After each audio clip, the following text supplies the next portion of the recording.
Coming up on Tech News Today, HTC's got some new Windows phones for you to take a look at. iPhone's got glowing reviews for you to take a look at. And Sony has a new, slimmer PS3 from the Tokyo Game Show. All that and more coming up.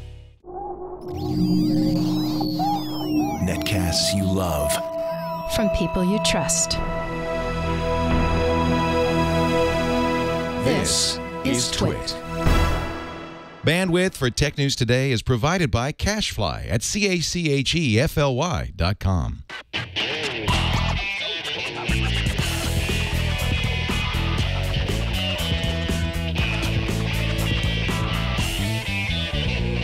This is Tech News Today for Wednesday, September 19th, 2012. Tech News Today is brought to you by Ring Central. We do everything in the cloud. That's why we love our cloud-based phone system by Ring Central. Zero startup costs, and Ring Central is $20 a month per user. Try it now with a 30-day risk-free trial and buy one desk phone and get a second phone free up to 20 phones. Call 800-543-9980 or visit ringcentral.com and use our promo code TWiT.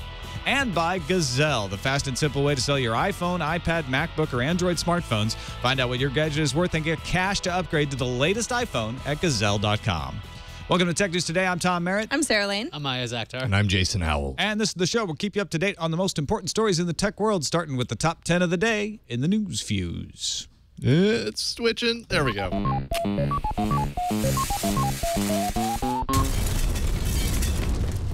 HTC had an announcement in New York City this morning. Kind of stole Target's logo. They had a bunch of concentric circles up there. Also announced two new Windows phones, and Steve Ballmer was there to do it. The 8X and the 8S. The 8X is the high-end model with a 4.3-inch 720p screen, an f2.0 lens, 1.6 gigahertz dual-core Snapdragon S6 processor, a gigabyte of RAM, 16 gig of memory, a 1,800 milliamp hour battery, and NFC. The 8S had fewer specs and is the mid-range phone. HTC is also bringing its Beats audio to the phones, which will arrive in November on more than 150 carriers worldwide, though no pricing was announced. Samsung's Galaxy Note 2, which was announced last month at the IFA trade show in Germany, is coming to the U.S. on AT&T, Sprint, T-Mobile, Verizon, and U.S. Cellular by mid-November. The new Note will retain the specs that were announced last month: 1.6 gigahertz quad-core Exynos, 2 gigabytes of RAM, LTE, that signature 5.5-inch screen, 16 gigabytes of memory, expandable up to 64 gigabytes via the micro SD card slot, but no word if the U.S. will see a 32 gigabyte or 64 gigabyte version of the phone, probably at least not at launch. Vimeo wants video content producers to get paid. First up, Vimeo is introducing a Tip This Video feature that will allow viewers to throw some money at the content producer. It's not all altruistic. Vimeo gets a 15% cut.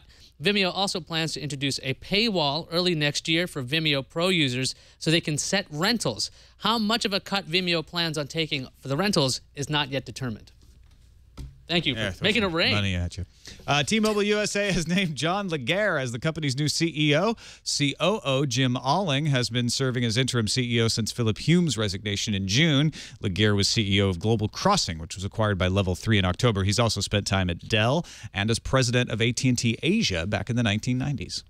The Wi-Fi Alliance has announced its certification program for Miracast, a new wireless streaming video technology for phones, laptops, tablets, and televisions, and an industry-standard alternative to AirPlay. Surprise, surprise, Samsung's already on board. The Galaxy S3 smartphone and its Echo P series TV, which was shown off at CES, both certified as compatible with Miracast, as is LG's Optimus G phone. Miracast builds on Wi-Fi Direct technology and makes it more user-friendly. At the Tokyo Games Show, Sony introduced a new version of the PlayStation 3 called the PlayStation 3. Anyway, it's a lot slimmer. It's 20% smaller in size and 25% lighter. The PS3 will come in black and white variants, and you can get those in either a 250 gigabyte or 500 gigabyte capacity. The first new PS3 launches in North America on September 25th. $270 buys you the 250 gigabyte model. Reuters reporting a spokesman from China mobile phone maker ZTE said they plan to introduce a phone running Mozilla's Boot to Gecko OS later this year or possibly early next year. Back in July, Mozilla said mobile network operators Deutsche Telekom, Sprint, Smart, Telecom Italia, Telenor, and Etisalat. I think that's right. Yeah, we're backing the Firefox platform, so ZTE is in there as well. Hey, Germans, are you listening? Stop using Internet Explorer. That's what your government is telling you. The German government has urged the public to stop using IE following a researcher's discovery of a not yet repaired bug in the browser that makes PCs vulnerable to hacker attacks. The bug is used on hundreds of millions of computers to infect the PC of somebody who visits a malicious website and then take control of that victim's computer. Germany issued the warning as a researcher said he found evidence that suggests the hackers who exploited the flaw were seeking to attack defense contractors. Halt! Is what they're saying. Google's releasing a new version of Maps today for Android users. Wait a minute. This is also when iOS 6 is coming out. In fact, I'm downloading it on my phone right now, and there's a new Apple Map app that replaces Google. What a coincidence. Anyway, Google's new map for Android will introduce a sync feature that allows you to do fun things like save a location from your desktop search and have it show up on your Android phone later. That's pretty handy. Rackspace is stepping away from OpenStack, started by Rackspace and NASA. The project, which is a collaboration of open source tools for building clouds and data centers, is now in the hands of the nonprofit OpenStack Foundation. Rackspace said it will relinquish control back in October 2011. This episode of Tech News Today brought to you by Ring Central. I've told you before about how when we built the TWiT studio here over a year ago now. We built it on rock and roll. We did. We said we're going to lay a foundation of rock and roll, which means we have no room for a big PBX thing in the basement with all that rock and roll. So we decided to go to the cloud. But what cloud should we go to? Well, Russell, our IT guy, said you can get a cloud-based phone system through Ring Central. And it was a no-brainer. We love Ring Central. Zero startup costs, none of that hardware to install or maintain, and allows you to easily customize all of your call handling. Our producers love getting their voicemail in your email. You can get fax messages on your smartphone. You may laugh at fax messages, but there are people out there that still want to send you faxes. This makes it easy. You don't have to go buy a fax machine. You do it through Ring Central. Offers all-inclusive pricing as low as $20 a month per user, and you can start right now with a 30-day risk-free trial. And they have a special offer for our listeners. When you buy one desk phone, you get a second phone free up to 20 phones. So call this number designated for our listeners. Check it out, 800-543-9980. That's 800-543-9980. Again, 800-543-9980. Or you can also go to ringcentral.com and use promo code TWiT. Thank Ring Central and ringcentral.com for their support of our phone system as well as Tech News Today. Joining us to talk about the stories of the day, welcome to the show once again, Russ Pitts, features editor at and co-founder of Vox Games and the forthcoming Polygon.com. How's it going, Russ? It's going very well, Tom. How are you? Good, good. So you guys are getting pretty close to launching the full-on Polygon, aren't you? So super close. Yeah, it's so close I can taste it. Can you actually taste the polygons? I can. It's slightly salty, a little bit of a vanilla and a berry undertone, and a nice sharp finish. Yeah, nice. I can't wait. Well, you can check out their work right now at theverge.com/what games?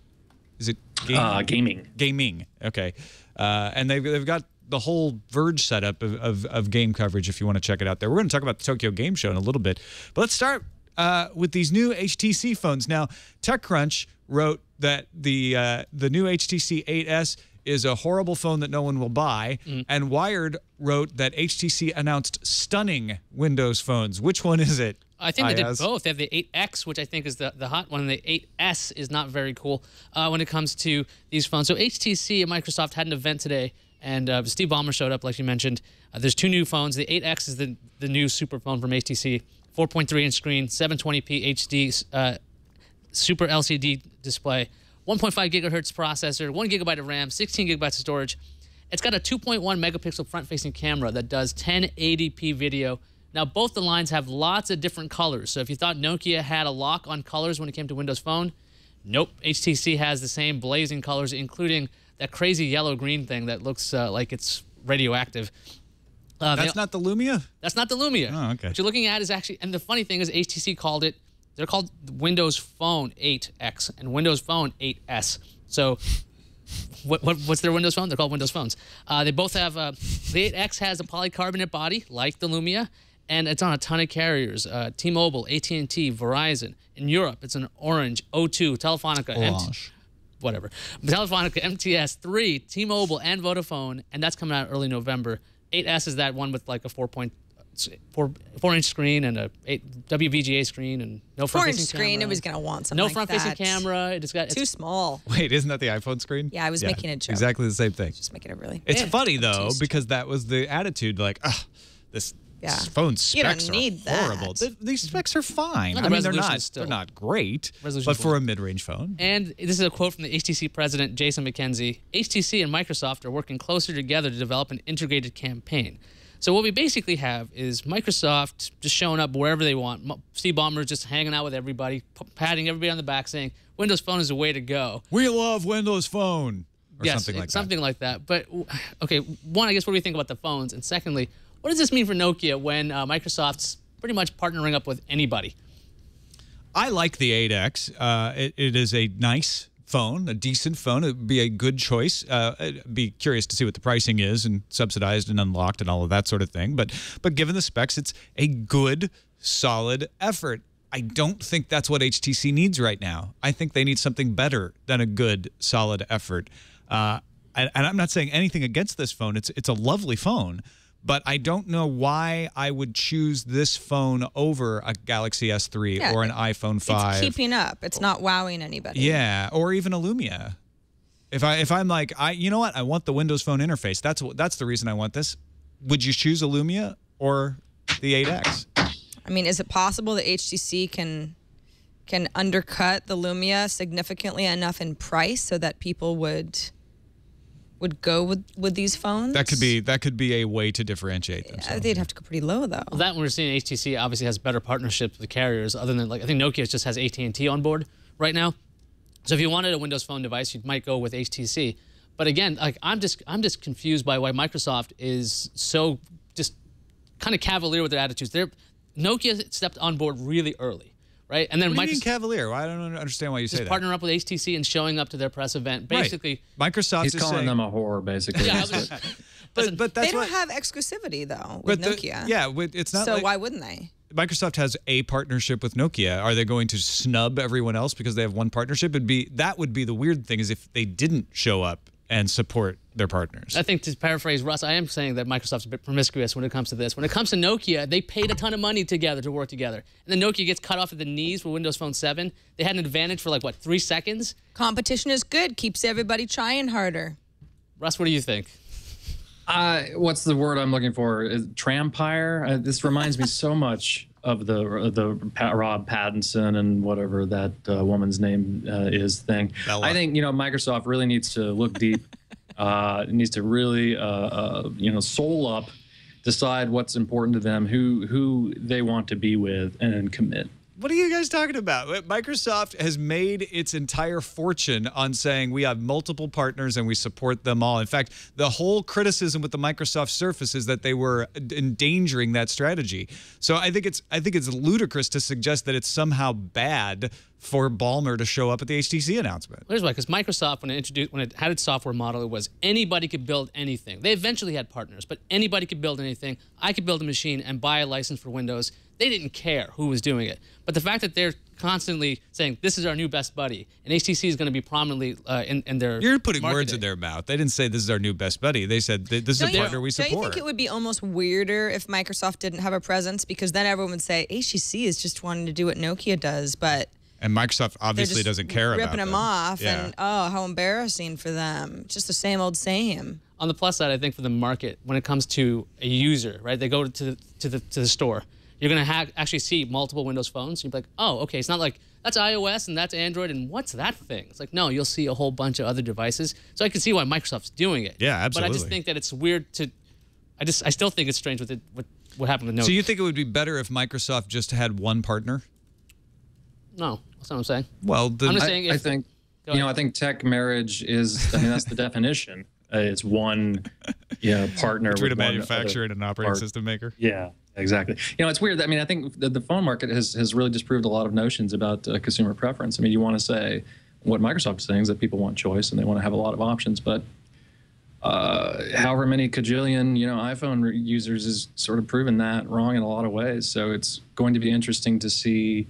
Just like you said, the HTC. It's a fine phone, but it's not it's not a huge blockbuster phone. It doesn't really bring anything to the table that makes me want to go out and buy that over any other phone. So who's going to do that, and are they going to be able to do that in an environment where Microsoft has multiple partners? The millions of Android users probably say it's okay to have multiple phones to choose from because they like to have their Motorola Razrs as well as their Samsung Galaxy S's. So that's one way to do it. But I think it's a fair point that Eric Schmidt doesn't go pop up on stage, neither does Larry Page, every time one of these companies introduces an Android phone. But I think Microsoft realizes they've got more work to do. They don't have as big of a market share as Android or iPhone, so they need to get out there and really push their operating system on the phone wherever it is. And if they're going to show up, that's going to force eyeballs onto. In fact, I see nothing wrong with what Microsoft did today. I just don't see, and I don't see anything wrong with what HTC did. HTC just has a lot farther to go. Somebody in the chat room pointed out that the iPhone 5 is not a big leap from the iPhone 4S, and that's a fair criticism. But Apple doesn't need to do that. For good or for ill, whatever you think about it, they have a market position where they can put out a phone that's got just a few changes and people obviously flock to it. HTC isn't in that position. They don't have the momentum, so they have a harder hill to climb, and I'm not sure that they made much progress up that hill today. Let's move on to that iPhone 5 because all the reviews came out yesterday. The NDAs were released. Remember the days back when it was just the Wall Street Journal, New York Times, and USA Today maybe that would have a review? Well, now there's tons of them out there. Engadget, TechCrunch, CNET, SlashGear, CBC, PocketLint. A bunch of people had their reviews out yesterday. In fact, Gadget, GDGT.com, did a great thing and sort of compiled all the reviews. If you go ahead and scroll down on that, Jason, you can just kind of scroll through the overall ratings that critics gave, kind of on average, piece by piece. Keep scrolling, keep going. And then you see all of the different reviews and the ratings that each different outlet gave it. So if you kind of want to get an overview of it, it's a really good page to go to. It's actually almost more powerful because everything's in one place, even though Gadget didn't have a review unit of their own. Right. It's like a Metacritic for the iPhone. And you get, they have a nice summary of all these different quotes. And Gadget said, without a doubt, the best iPhone yet. Wall Street Journal said Apple's taken an already great product, made it better. TechCrunch, Apple has taken what I consider to be the best smartphone and perfected it. Most of these reviews are incredibly glowing. In fact, it hurt my eyes a little. There's nothing lower than an 8. Thankfully, the CBC said the iPhone 5 may not be terribly innovative, but it does deliver that package better than any previous Apple product. T3 said no longer the best around. But most people said ignore the naysayers. This is a fantastic phone. We're getting iOS 6 right now as we do the show. It took a little bit for all of us to get on board, but I think we're all getting it. Mine has been preparing an update for kind of a long time. This is where the bottlenecking happens, I guess. So my question is, and this kind of leads out of our conversation about HTC and the fact that they have such a harder hill to climb.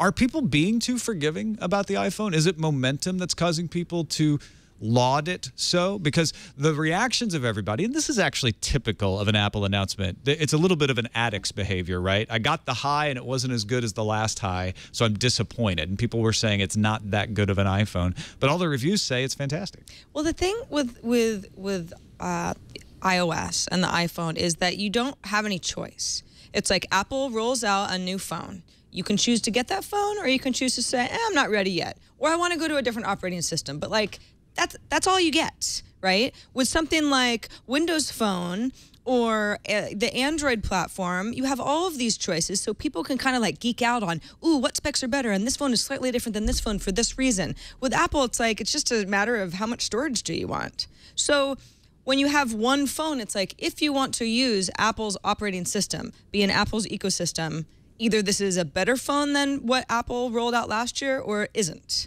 But that's it. If you're here, it's a good phone. If you want to go elsewhere, then you have a million choices. And that's where it gets complicated. And some people just don't like Apple, so they don't want to hear that it's a better phone. Right, and there's nothing easy that someone can point to and say, no, it's a better phone because of this, because it is an evolutionary. It's a better phone compared to an older an iPhone 4S, which was the previous, top dog in phones. People say, well, why don't you compare it to something else? Well, that's hard to do because it's different in almost every way. Right. Russ, does this surprise you that it's the glowing reviews? You think it's a bias, or do you think it's just a good phone? You know, it doesn't surprise me at all. I think it's a good phone, but I also think that you don't get the market share that Apple has through momentum alone. I think the Daring Fireball review I read actually put the finest point on it. It's not so much that the technology is the best or the specs are the best, because they're clearly not. And in a lot of ways, Apple is making good technology. They miniaturize very well, for example, and it is a lighter phone in spite of being larger, which is kind of extraordinary. But what's really nice about the iPhone 5 and all the iPhones really is that they're so well put together. They're very nice feeling, I think, is what Gruber said about it, and it feels less like a piece of cheap technology and more like something, an heirloom quality, like a fine watch that you would carry around, or something really nice that you just want to have in your hand and you feel good about carrying around. And that's how I feel. I have a 4S, but that's how I feel about it. It makes me feel good to own something that high quality and to have that in my hand and use it and make that be a part of my life. I also like the operating system. So, when I go to upgrade, I will definitely get a 5 or a 5S or a 5Q or whatever it is. I tend to skip, but I think the 5 is definitely an improvement over the 4S, and it's a great phone. I think some people are just having like a soft spot for just iOS in general, because before the iPhone, we had trios, we had devices that had a touchscreen, we had a different interface. This existed already. Then Apple comes out with this thing, and everyone's like, well, this is completely different. Not till a couple of iterations later do they get an app store and other changes to the operating system. But they were so far ahead from back then. They were saying, well, we're 5 years ahead of everybody, that even now it's still pretty good compared to everything else. And that end-to-end experience is one of the things that no other manufacturer can do right now. So you can't go, okay, it's really tightly integrated and be optimized for the hardware. Even if you take your version of Android and tweak it a lot, it's not the same as your own homegrown OS. So I think some people still have a bit like, they're still amazed by the fact this thing exists, because I think also in the Daring Fireball in the post, the discussion was how powerful this is. It's approximately something like a 2003 or so G5 processor or something. Like, it's super fast in your pocket, and people are like amazed at how you can fit a computer in your pocket, and it's simple. That's the big thing. It's been easy from the very beginning, and I think that's something that Android has added over iteration, but iOS from the beginning was really simple. Hey, how about this as a question? What would Apple have to do to get like horrible reviews on an iPhone? You know what I mean? If they're always constantly doing minor to questionably major iterations year after year, what exactly is the other side of this? How could they have screwed this up majorly? You know what I mean? Like, how do you kind of change that tide to people who are so dedicated to the platform? It seems like a big challenge. Well, I think they'd have to really screw up to do that. I think the question you're asking is maybe could Apple mess this up, or are they just going to get a pass every time because they're Apple? And unless they do something absolutely horrible, like take away apps, or just not improve anything, or have an ugly design, I don't know. I think they could screw it up. I think it's easy to think they couldn't, because they are consistent. And when you see consistency, you start to think, well, that's easy, and it's not. Consistency is actually very difficult. So I will give Apple that. I think what happens is they make very good phones, and maybe some of these reviews are a little over the top and a little over glowing, but they make a solid phone. They make it right in the center, so it's easy to say, oh, it doesn't have the latest things, and they never have done that. They've never. Remember, the first iPhone didn't have 3G, and 3G was out, and most of the phones out at the time had 3G. Apple says, we're not going to go for the latest and greatest. We're going to do the middle stuff that's proven well and make a good experience. And I think what happens when they do an announcement is really, I said it before, it's addictive behavior, right? Everybody gets high when Steve Jobs comes out and makes an announcement. And so every year, people started to get prepared. Let's have a big announcement. And then the iPhone, I think, was kind of the peak of that high. Everybody's like, oh, my God, this is not what we expected, and it's incredible, and it's amazing, and it really was new, and it was different than what other people had been. And so every time, they want to get that high again. But like addicts, they're not going to not go to the announcement. They're not going to not pay attention. But the high just is never good. People are building up a tolerance to Apple announcements. And they're like, oh, I had to shoot up the announcement, but it just isn't as good anymore. It's just, But back in 2007, oh my God, they're gonna have to rush. Yeah, they're going to have to buy more and more iPhones every year just to match the previous rush. And that's what's happening. Remember when iOS got copy and paste? And everyone who wasn't on iOS who already had that functionality was like, boy, you guys are ridiculous. so many other phones would have given you this functionality already, but the iPhone people are like, yeah, but we still want to choose the iPhone. So for us, this is still a big deal because this is the ecosystem that we've decided to stick with, you know, to be loyal to. So I don't know. I still don't get the fight. Can't we all just get along? Yeah, agreed. Let's talk games. Games are fun. Tokyo Game Show going up. Big news out of there, as we mentioned in the news fuse, the new Slim PS3s. Call it Slim. That's what Sony does at the end of a life cycle of a console. They release Slim versions. They've been doing it forever. $270 model with 250-gigabyte hard drive. Comes with Uncharted 3 Game of the Year edition, available in the U.S. September 25th. Kind of a crazy rollout schedule. You don't get the 500-gigabyte version until October 30th in the U.S. Europeans get a 500-gigabyte system September 28th. And then they get a 12-gigabyte flash version later on October 12th. And then in Japan, you get because these come in black and white, by the way, all these models. In Japan, you get the black models on October 4th and the white models November 22nd. Russ, why do they do that? Do you know? I wish I could tell you. Yeah. I mean, you know, one aspect of that obviously is production. They want to worldwide rollouts are very hard, as Microsoft learned with the Xbox 360 rollout schedule. They had a lot of production problems, and that cost them for years. So that's obviously an issue. Sony had the exact same problem with the PS3 and the infamous blue laser problem, where they just couldn't get enough of the components, so they couldn't build the consoles fast enough.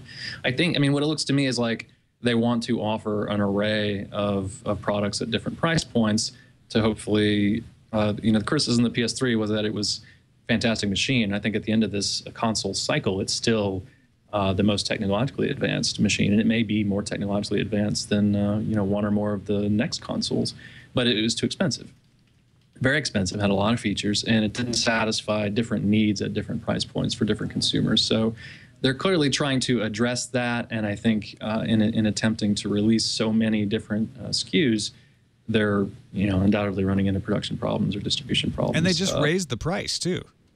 You know, I mean, it's a little weird, isn't it? It's new, it's slimmer, it's older, and it's more expensive. $20 more expensive for the base model. I mean, which is a better base model, 250 gigs, but they're going to be on the shelves next to what is arguably a more expensive Nintendo product, the Wii U, which is coming out pretty soon here.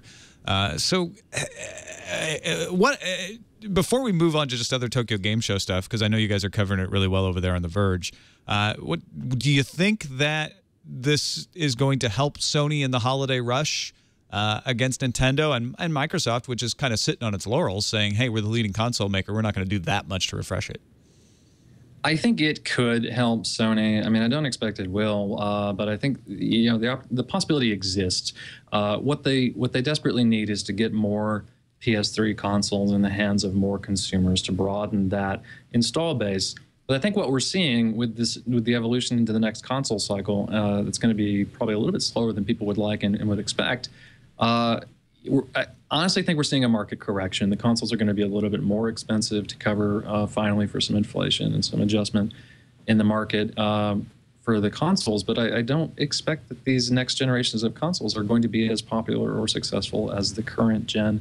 I think we're going to see a contraction in that area of the video game market, and it's going to be interesting not only to see how more technologically advanced these consoles are going to be, because we're kind of running up at the edge of what we can do there, but how well they're going to be received. Are people going to be interested in buying another, you know, $300 or $400, maybe $500 console that's not a huge graphical advancement? Because that's really the big thing for games.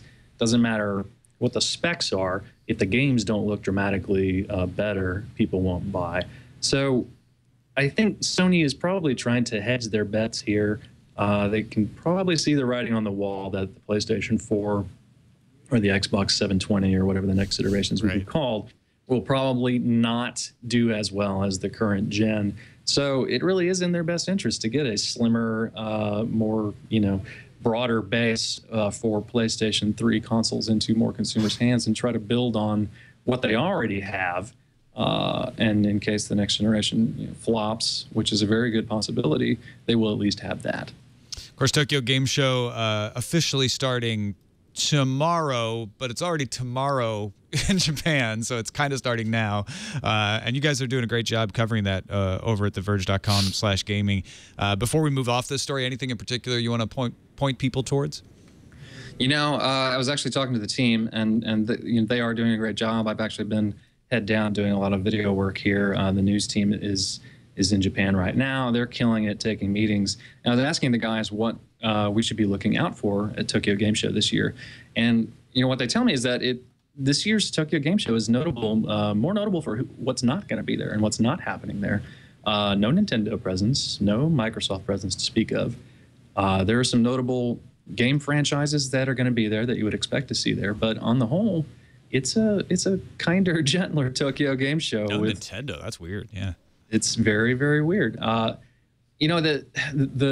Japanese game development market is experiencing a little bit of a shift. That is changing. Those major companies that you would typically expect to see a lot from at Tokyo are not doing so hot. So I don't know. I think this is still part of market correction and changing in the industry. Tokyo itself is changing. I think you'll probably see some exciting game announcements, but nowhere near on the level of what you would expect. All right, let's take a quick break and thank our sponsor for today's show, Gazelle.com.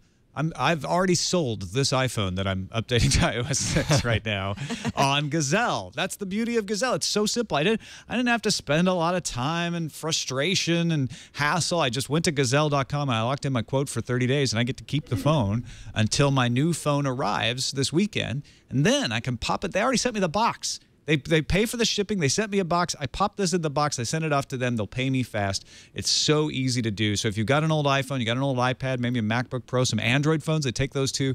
Go to Gazelle.com. Find out how much they can pay you for it. Lock in your quote now, and you can take 30 days to decide what you want to replace it with, and you'll get that cash quick. You get it by check, you get it by PayPal, you get it by Amazon gift certificates. So there's no reason to wait because they give you the 30 days.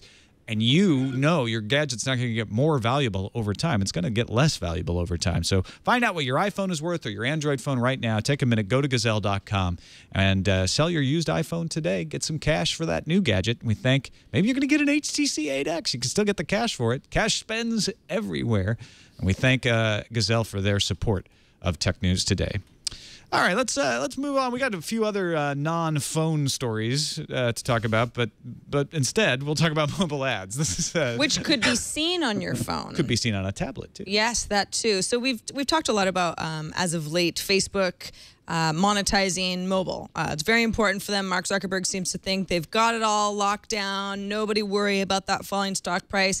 They're on it. What Facebook is doing now is testing its own mobile ad network where advertisers pay Facebook to target you with ads for app stores or websites based on your Facebook data. It's actually sort of a layer on top of ad exchanges that already exist. So Facebook isn't actually saying who are the advertisers they're working with, or at least testing out who the ad exchanges are, ad networks, publishers, anything. They're saying we're just in a testing phase, but what will happen is banner and interstitial ads that are targeted by your Facebook data. So things that you like, movies that you like, friends that you have, your age, your location, all of that stuff within non-Facebook mobile iOS apps, Android apps, mobile websites, places that you've authenticated with Facebook, which depending on who you are, might be a lot of places. I know it is with me. Gender, location, things that you've liked, all of that stuff that ends up determining how you're targeted within Facebook can determine how you're targeted outside of Facebook, as long as Facebook has a relationship with that third party. So advertisers will set a bid. They'll say, all right, Facebook, this is how much we're willing to pay to reach a certain demographic. You know, we're a car company, and, we really want to hit a certain demographic of males that are, between a certain age. For example, Facebook will sync anonymous user IDs. So they say emphasis on anonymous. Mm-hmm. This is not about outing you as a person. This is just about things that are related to you, with several mobile ad exchanges. And so they're kind of a top layer on top of that. So me as a Facebook user, I go somewhere where these ad exchanges already have placements. The exchange sends Facebook my user ID, says, is there a bid to target this particular person who fits into this certain demographic? Facebook pays that ad exchange some portion of that bid that the advertiser originally came to them with, and then the ad is shown to me. So you might say, well, okay, I don't like the idea of my data getting scraped off of Facebook somewhere else outside of Facebook. But if you think about it, this is already happening on Facebook. This is not about outing you as a person. and it makes ads that are targeted to you smarter, right? And Facebook has the most accurate user data really of them all, which is why ad exchanges say, yeah, we're willing to work with Facebook on this because we're not actually strong enough on our own. iAds would be an example of an ad exchange that would fit into this category. And Facebook doesn't have to do any work. Facebook just says, we have all this user data. We know so much about everybody. We could sit on it, or we could make money by taking a cut of what is already a business model in place. And everyone's criticizing them for not making enough money off mobile. So this is what they're attempting to do to solve that. Now, of course, it depends on how many people are actually clicking on ads and how relevant these ads end up being. But I think it's a really good idea. It all comes down to me anyway, and I'm not a person who minds having targeted ads in principle. In fact, I prefer that. I want the ads, if I have to see ads, I want to see an ad that's relevant to me. And I always bring up movie trailers as a great example. People forget that movie trailers are ads because they like them so much and they want to look at them and see the movie. But that's the kind of ads I want to see. The kind of ads that I almost forget are ads. So anything that targets better and accurately, I'm all for, as long as it is clear and I can opt out. And I know what information is being shared. So to me, it all comes down: do you trust Facebook? Do you believe that they're going to anonymize this? Because we've seen these studies before where anonymous data is given out, and researchers have shown, well, it was anonymous, but I was able to figure out that this number belonged to a person, and I figured out what person it was. Was Tom Merritt, and now he's getting all this junk mail. Yeah. Well, Facebook users even notice this. I mean, I'm just thinking this is, if you're logged in, you're surfing the web, you're just going to see new ads. You're not going to actually, there's not going to be some kind of like layer of interaction between you. You're not going to see some Facebook. Little Facebook logo, nothing like that. So, I think for the end user, I don't think anyone's going to ever even notice or enough to even investigate whether it's anonymized or not. Because if the ads are good, they might be clicking them or not, and that makes Facebook money, and that's a whole other thing.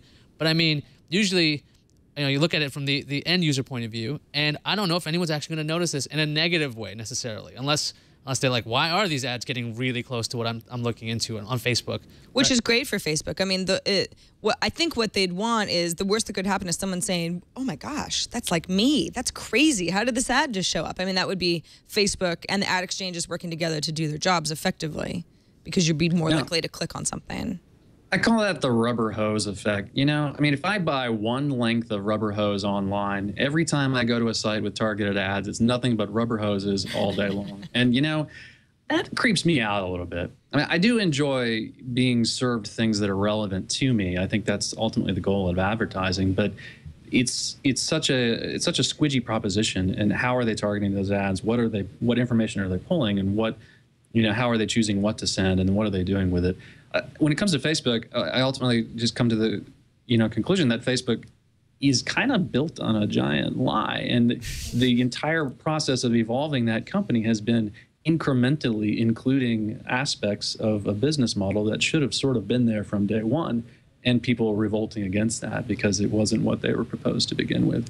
It's not a sort of safe, fluffy environment where you can talk with your friends and your family and share details of your personal life without those having any impact or bleeding beyond the borders of that community. It's a business, and they have to do what they have to do to be a business. But I don't think the majority of the users of that service will go along with it. A lot of things, targeted ads included. Maybe I don't want to know what you're doing with all those rubber hoses. I have to say, when I first signed up for my Facebook account and I was like filling in all the little categories, TV shows that I like, music artists that I like, I really didn't think that it was all going to come down to how well ads are going to be targeted to me when I'm on some third-party app that has nothing to do with Facebook. Such is life. All right, we got a couple of stories we got to get to real quickly. We're running a little long here, but Microsoft has hired someone from CBS. What are they doing? What are they doing with Nancy Tellem? Nancy Tellem is going to be running a production studio for Microsoft in Los Angeles because they're making Xbox content. So Microsoft's getting into the content production business. The content is going to be Xbox branded, available on computers, tablets, smartphones.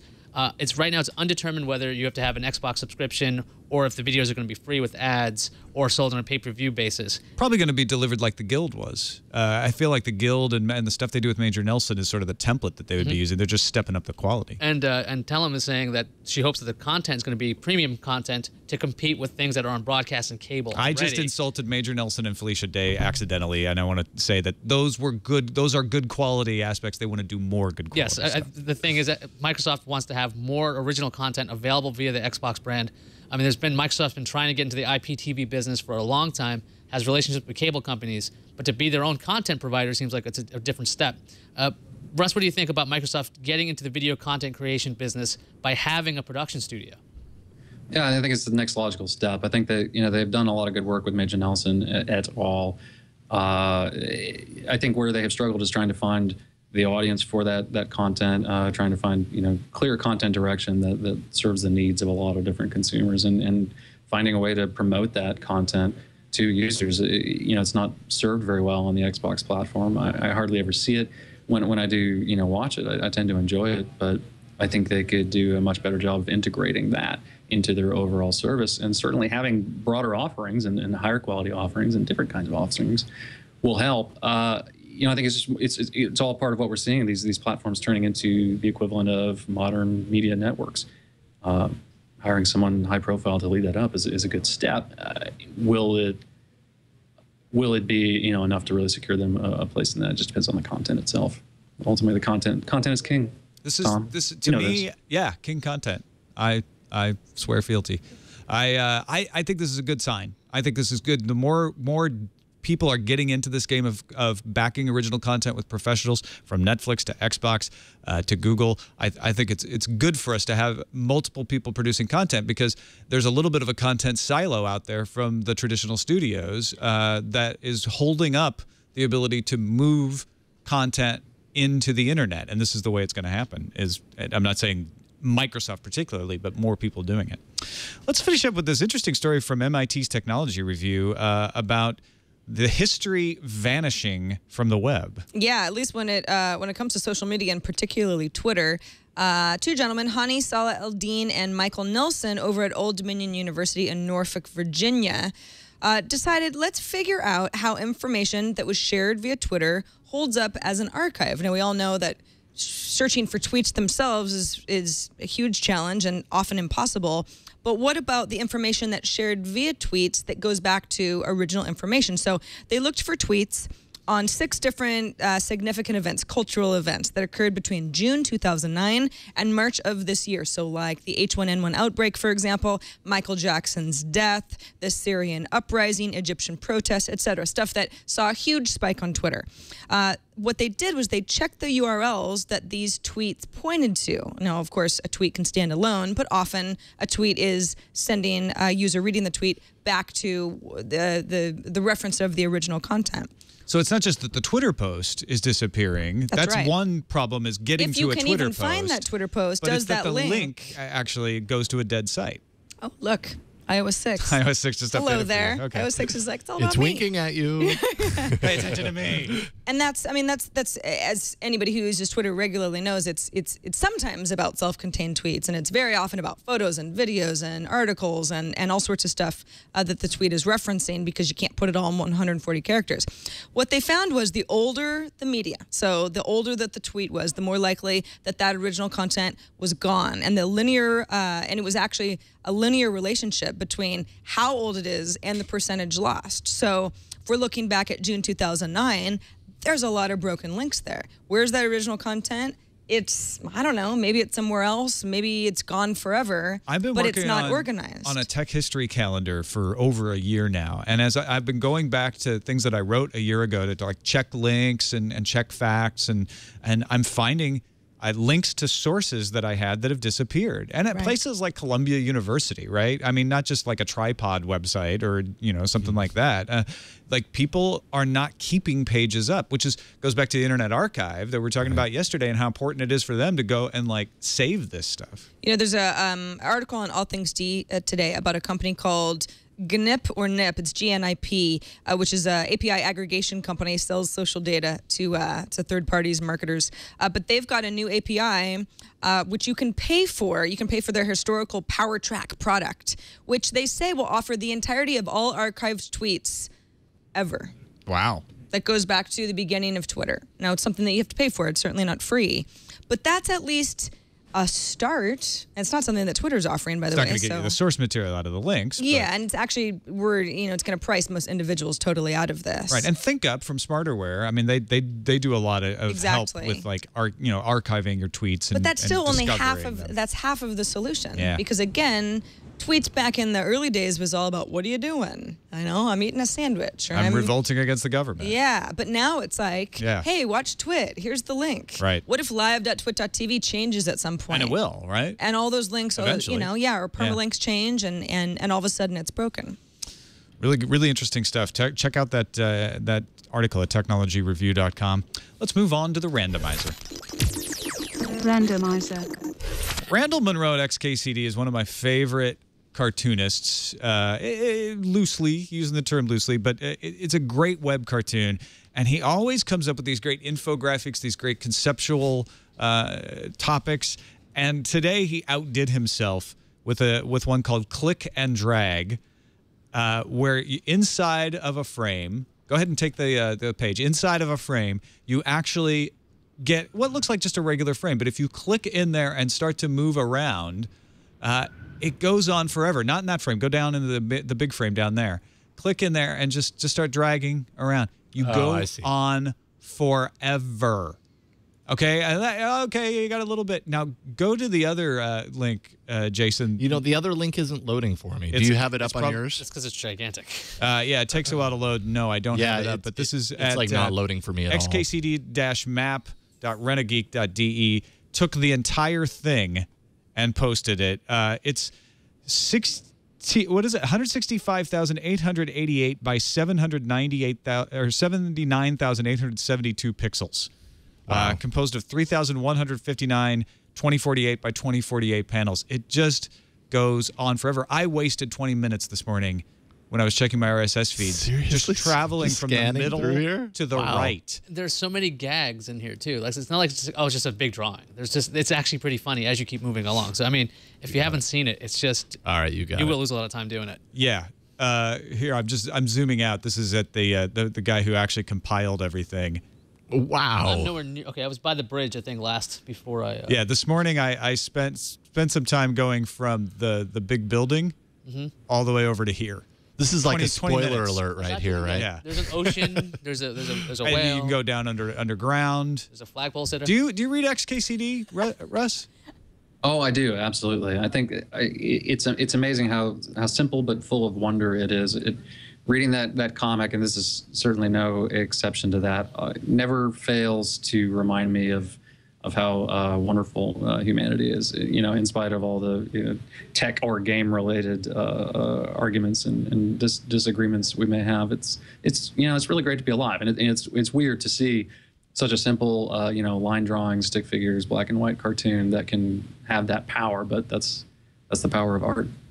Yeah, and there's all kinds of little quotes from people in here. It just gets more and more detailed as you zoom in with little references to geeky left things. to right. You can go right to left. There's more on the left. Oh, The yeah. other side. I didn't realize that. Whoa. You can go on forever in this thing. So check it out, xkcd.com.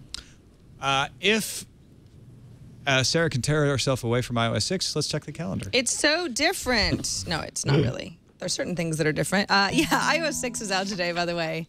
Some of us have already downloaded. Anyway, okay, you know all about that. But let's move on. This is actually a conference crazy week in San Francisco. AdAge Digital Conference is tomorrow, September 20th in San Francisco. Also tomorrow is the GigaOM Mobilize Conference that runs 2 days through the 21st.